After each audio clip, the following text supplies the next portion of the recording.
Reports that a firebomb was thrown through the window of the synagogue here, that it smashed through a medical room window and caused damage inside the building itself, minor smoke damage, but no injuries and no significant structural damage. Extra officers are on patrol in northwest London after a rise in the number of suspected arson attacks. The Science Secretary has told LBC the Prime Minister is focused on the big issues affecting the country.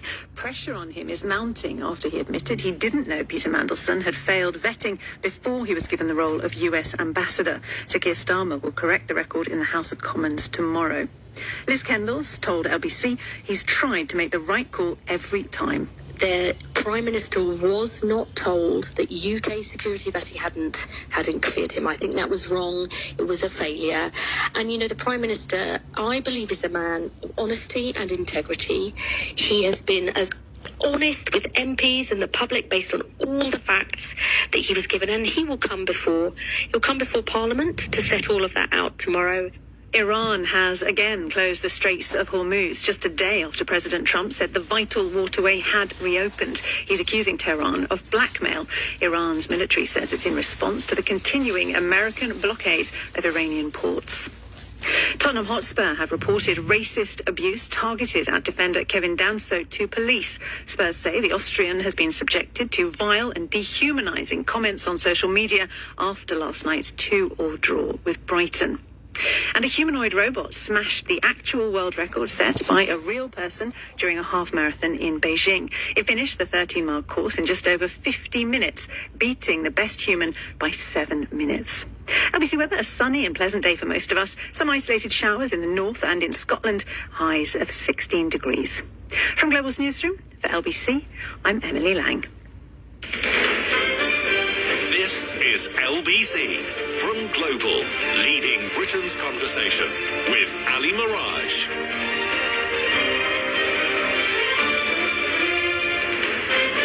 Ali Mirage on LBC. It's 2 minutes past 1. Now, there's a piece on the BBC website which caught my eye.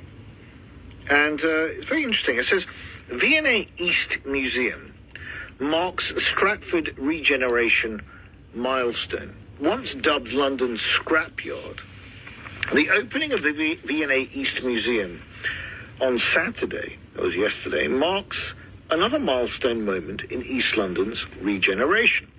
The museum, situated in the Queen Elizabeth Olympic Park, is the latest cultural centre to open as part of the decades-long investment in this part of Stratford, in the borough of Newham.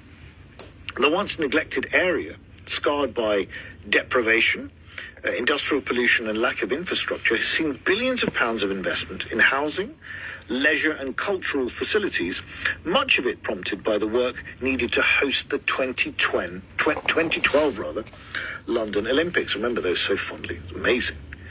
Now, residents said that the increased amenities in the area were positive, but there was still room for improvement. The area was previously dubbed London's Scrapyard by an urban designer from Arab Group who worked on the Olympic Park for more than a decade.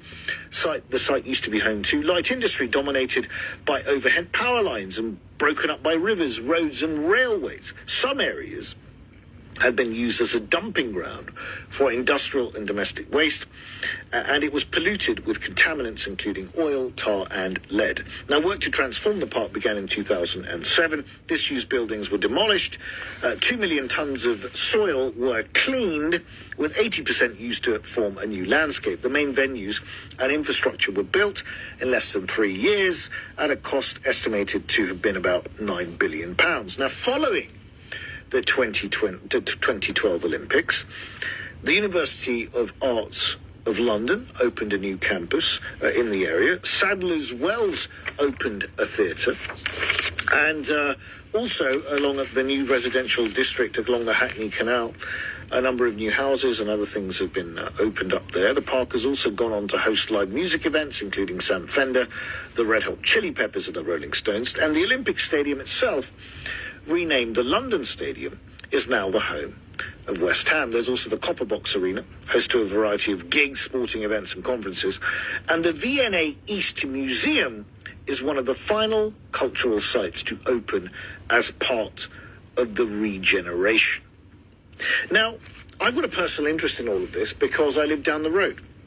And I'm going to come to my thoughts on it in just a second, but I just want to ask you this question. If you're living in an urban area, and if you're not living in an urban area, but you go to urban areas, as a lot of people do, and let's just remember that the majority of jobs in this country, 85% of jobs in this country, are in urban areas. So most of us are either working and living, or working, and maybe not living, maybe living in the countryside, but at least working in urban areas much of the time. I want to ask you this, and I want your imagination here. What should urban regeneration look like? What should urban regeneration look like? 0345 6060 973, text 84850. I want you to think about your own area. Has it been undertaken urban regeneration? If so, what was it like before? What is it like now? Has it been good? Has it been bad? Has it been ugly? Are you a supporter of it? Could it have been done better? Were you involved or not? How was the consultation done? Who came up with a vision for this whole thing in your particular area? And when you look around at other towns and cities around the country that are doing this and doing it well, do you feel a little bit of jealousy? And do you feel, I want a bit of that in my backyard? Now, I'll just tell you about East London before I come to my guest in a moment.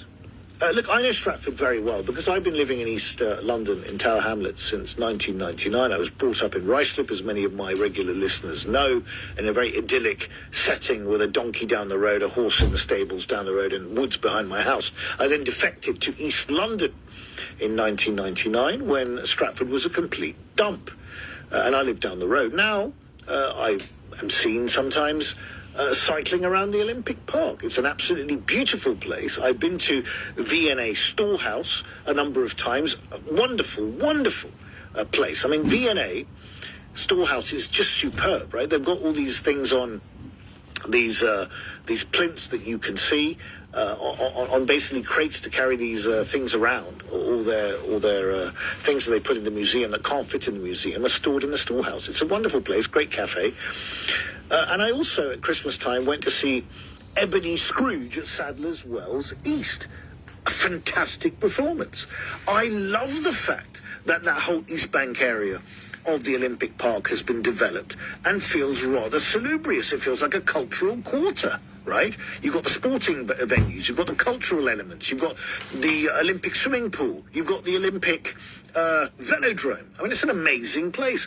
Urban regeneration, well, if you want to see what it looks like, that is a test case for it. I'm going to be going to Madrid in a week's time to take part in the Bloomberg Aspen City Lab Summit about the best cities in the world, bringing all sort of decision makers together. And I'm going to be championing Stratford, I can tell you. So, what should urban regeneration look like? Over to you. 0345 6060 973, text 84850. Now, joining me is Austin Williams, Director of the Future Cities Project, friend of the programme. Austin, very good to see you again. Last time we spoke a few months ago, we were talking about